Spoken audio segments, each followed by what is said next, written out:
great place to set up several different paths to the triangle position.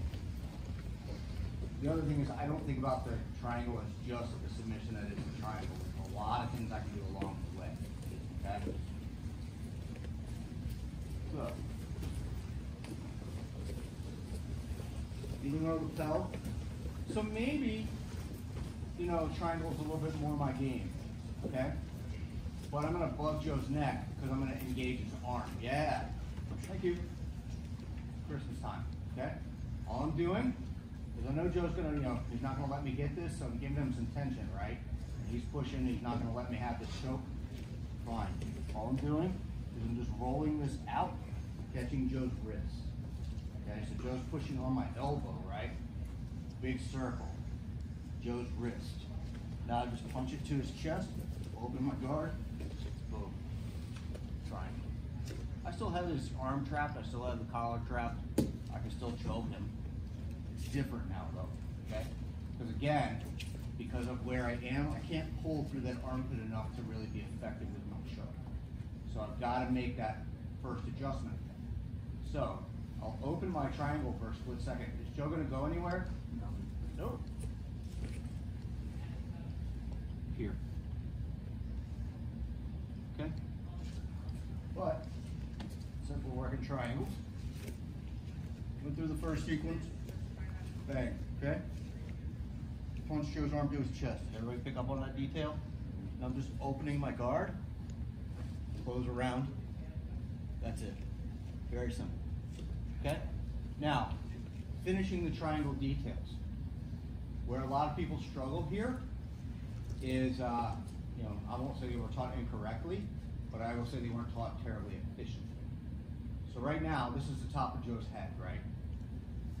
If I'm looking at the top of Joe's head, I'm completely relying on my flexibility to get into my triangle. Which, if you're flexible, that's fine. If you're not, we need to make some adjustments, right? If you don't have long legs, we have to make some adjustments. So, first things first, I'm going to control Joe's head. I don't want him to be able to posture up. I know you're all thinking, hey, your hand's in his collar, he can't go anywhere but so far.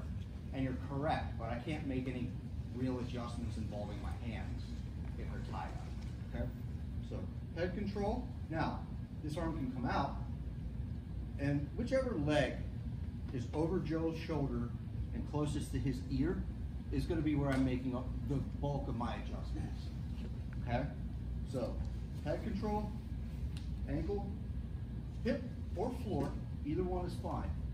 Trick is I've got to capture this arm with my hip. Okay, my foot placement is immaterial.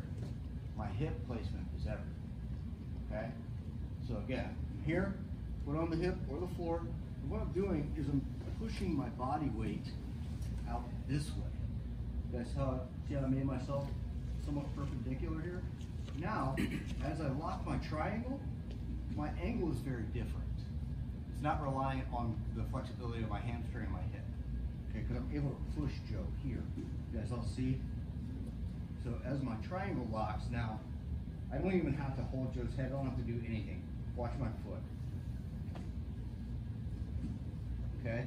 So, the crappiest of crappy triangles does not matter if I've got that articulation where I'm perpendicular to Joe. Okay? So I can just be out over my toes and be here, and I'm going to finish this triangle. Okay? Because it's just the right angle to do it.